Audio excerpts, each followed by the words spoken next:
How to sell more with a secret no one talks about. Hi, this is Khan, and today I want to talk about a subject that I love is how you can sell more by understanding how we behave at a deep level. So, most of us we don't like to be sold, but we love to buy.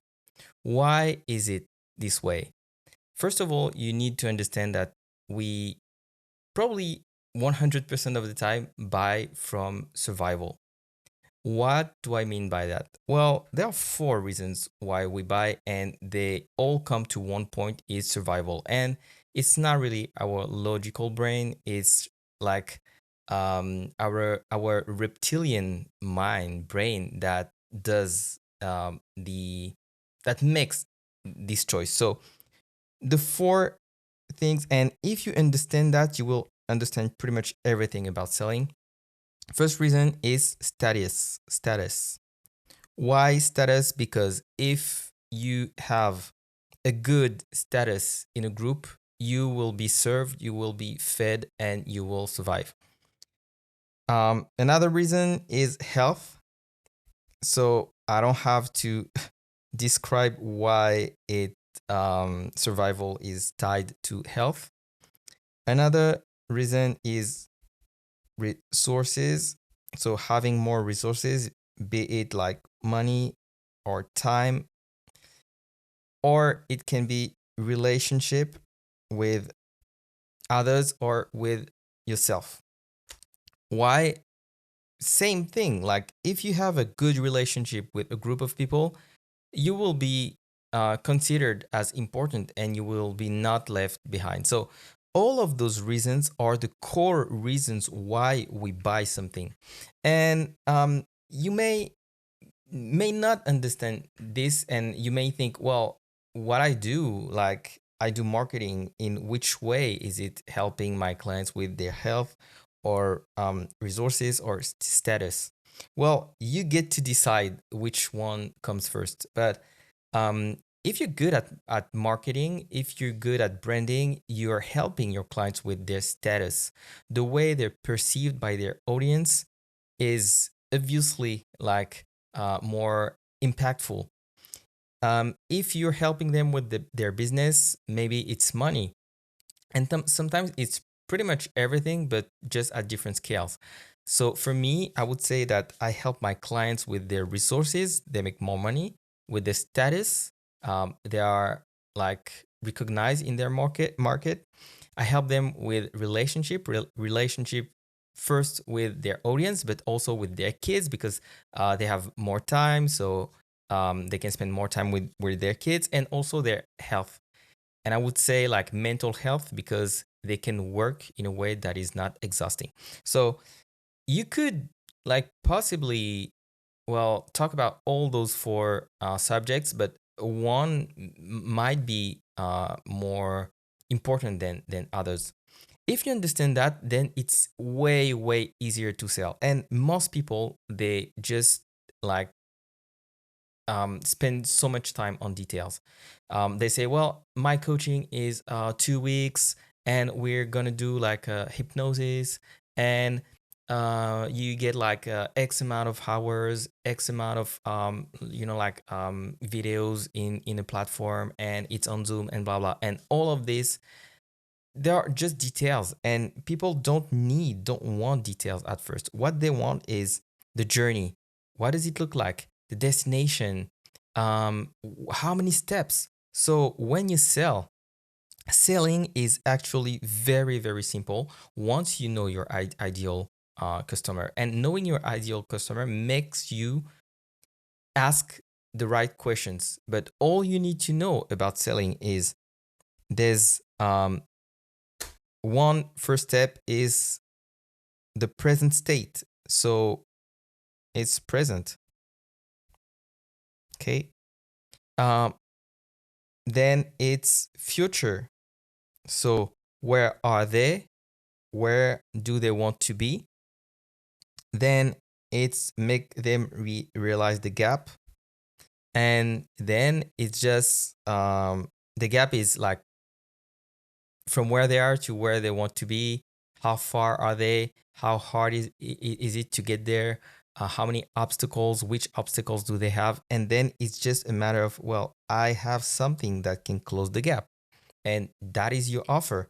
But this is more on an emotional level. So all of this should be mostly emotional. You can ask like very practical questions, but the more you get into the emotions, the better it gets, because people will make decisions based on their emotions, and then they will just validate their decision with reasoning. So what you need to do then is to add something that is more tangible and more logical. So you get from A to B, and then you have step one, step two, and maybe step three. So those are the three pillars of your offer. So then when you say, well, I can make you go from point A to point B, so everybody knows that, then it's like there are three steps that are like this, and this. And for each step, you explain what does it look like and what is the benefit.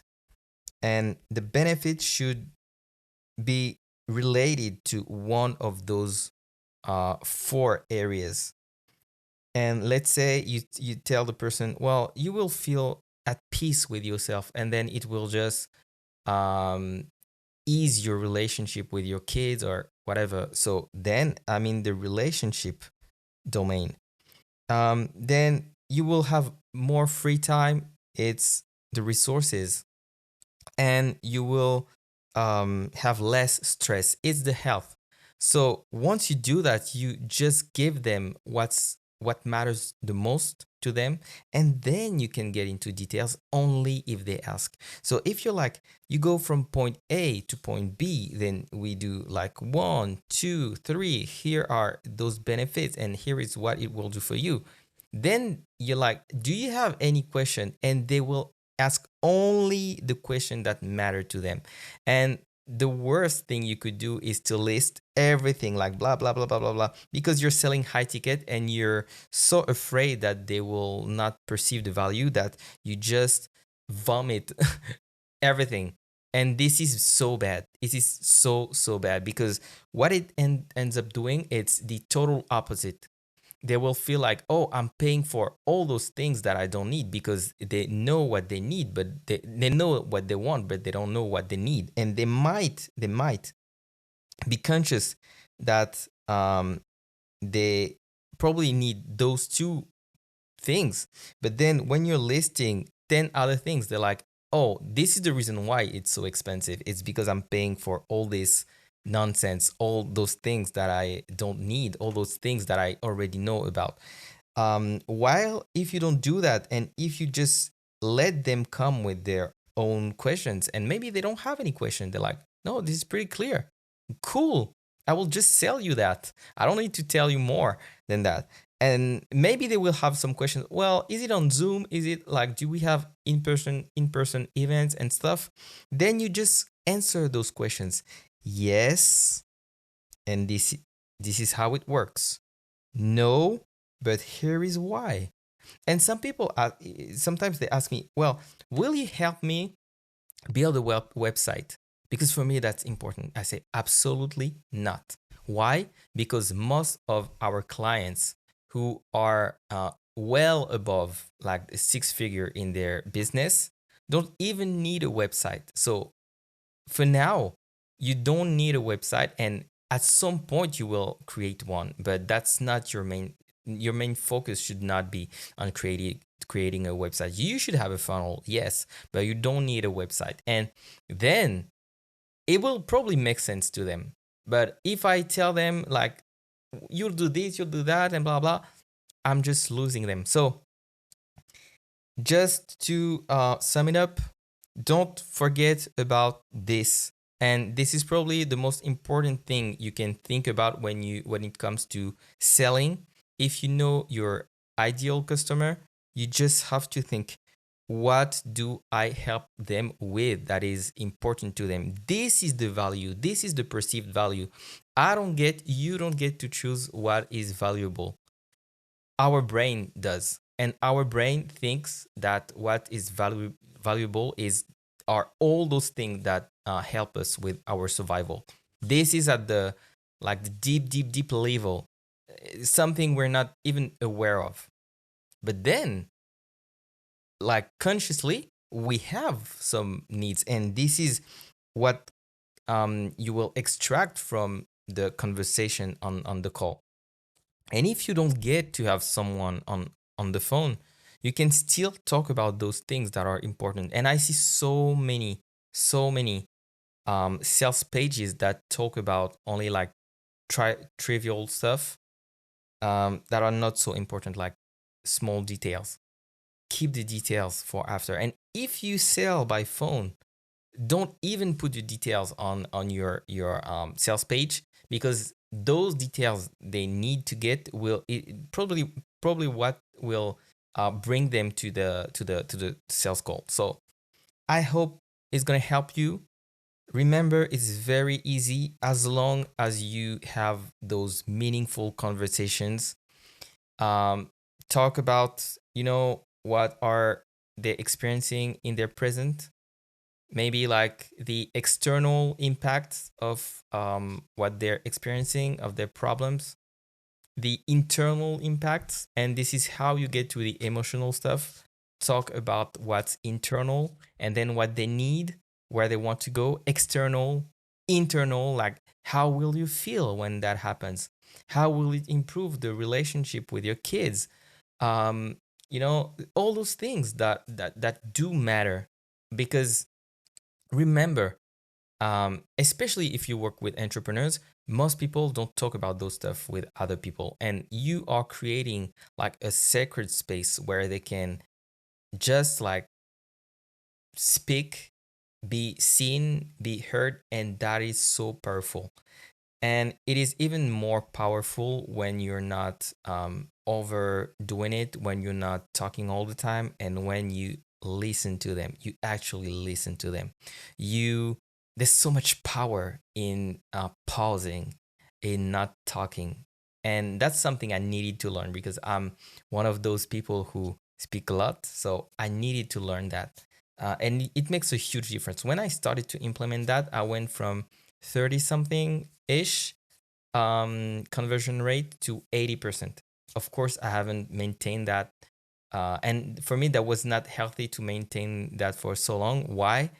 Because it just means that when you have a conversion rate that is so high that you sell for really cheap, you need to get to I would say like 60%. That's perfect. 50-60 is perfect.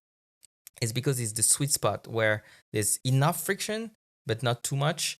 You don't have to have too many leads. And in the meantime, you're selling at the right price point. So let me know what you think. And if that's something you were not aware of, how will you implement that in your business? Talking to you soon. Bye.